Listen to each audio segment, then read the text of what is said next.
जय श्री राधे। आज की इस वीडियो में हम देखेंगे कि गोपा अष्टमी के पूजन के लिए हमें क्या क्या सामग्री चाहिए। कार्तिक मास की शुक्ल पक्ष की जो अष्टमी आती है उस दिन गोपा अष्टमी मनाई जाती है। गौ माता का अच्छे से पूजन किया जाता है।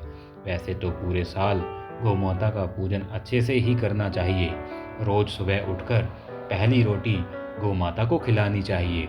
लेकिन अगर आपके पास पूरे साल इतना समय नहीं कि आप ऐसा रोज़ कर पाएँ, तो आप गोपा अष्टमी के दिन गाय की सेवा एवं उनकी पूजा अर्चना कर पूरे साल का पुण्य प्राप्त कर सकते हैं। तो चलिए दोस्तों, अब करते हैं शुरू। ये हुआ चंदन, ये हुए चावल। चावल का विशेष रूप से ध्यान रखिएगा कि वो टूटे हुए ना हों, क्योंकि टूटे हुए चावल पूजा में निषेध होते हैं। उसके बाद हुई रोली और ये हो गई मोली, इन दोनों का भी, ताकि जोत जलाने के लिए ये सब प्रयोग में आती हैं।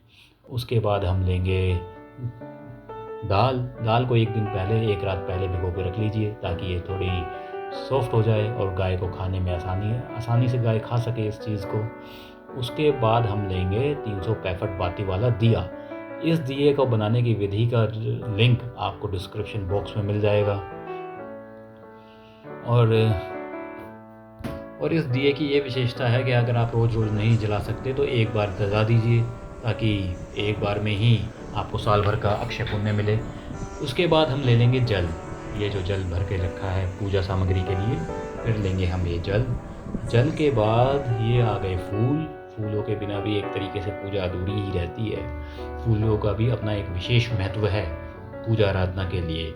उसके बाद ये आ गया कलावा आप सब जानते हैं। कलावा बचपन से हमने देखा है, जब भी पूजा घर में हवन पूजा होती है पंडित जी हमारे सीधे हाथ पर बांधते हैं। और फिर गुड़ की 2 दाहियाँ, ये गुड़ की जो 2 दाहियाँ लेके इनको भी रखेंगे गाय माता को अर्पण करने के लिए भोजन के रूप में। फिर उनकी अति प्रिय घास, जो वो घास चरती हैं कहीं भी, वो भी रखेंगे।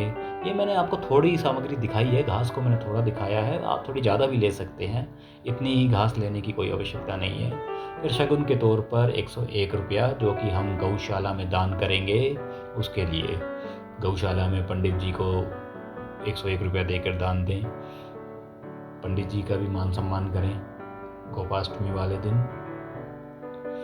उसके बाद गौ माता को अति प्रिय होते हैं केले, खीरे, सेब इत्यादि। आपके सामर्थ्य के हिसाब से जो भी आप लेना चाहें वो आप ले सकते हैं। जैसे कि मैंने इस थाली में लिया है, 2 केले लिए हैं और 2 खीरे लिए हैं।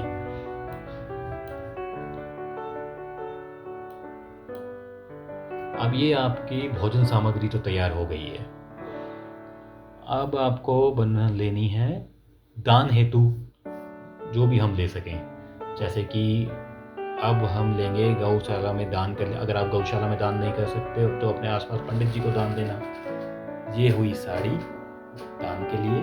साड़ी के साथ जो श्रृंगार का सामान होता है, जैसे कि चूड़ियाँ, अगर चूड़ियाँ विशेष तौर पे हरे रंग की हों तो बात ही कुछ और है। अगर हरे रंग की व्यवस्था नहीं है तो आप लाल भी ले सकते हैं। फिर मेहंदी, और फिर आया बिंदी का पैकेट। पूरा श्रृंगार का सामान आपका तैयार हो गया। तो दोस्तों, एक छोटी सी कथा भी बता दूं कि गोपाष्टमी क्यों मनाई जाती है। मान्यता है कि इस दिन श्री कृष्ण भगवान सर्वप्रथम बार गाय को चराने के लिए गौओं को जंगल में लेके गए थे। और फिर आप थोड़ा सा गायों के लिए मिठाई भी रख सकते हैं, या इस मिठाई को आप मंदिर में दान दे सकते हैं। जो गौशाला के अधिकारी हैं उनको दे सकते हैं, या फिर मंदिर में पंडित जी को दे सकते हैं। तो मैं बता रहा था कि गौशाला गोपाष्टमी वाले दिन सर्वप्रथम बार बालकृष्ण भगवान अपने ग्वाल बालों के संग गौ को पहली बार लेकर वृंदावन गए थे। और ऐसी मान्यता है कि उस दिन गाय की पूजा अर्चना करने से आपके सभी पाप नष्ट हो जाते हैं और आपको अक्षय फल की प्राप्ति होती है। उस दिन थोड़ा सा गाय के पीछे भी चलना चाहिए, गाय के पीछे भी थोड़ा चलना चाहिए। अगर दोस्तों वीडियो अगर पसंद आया है तो लाइक, सब्सक्राइब और शेयर जरूर करें।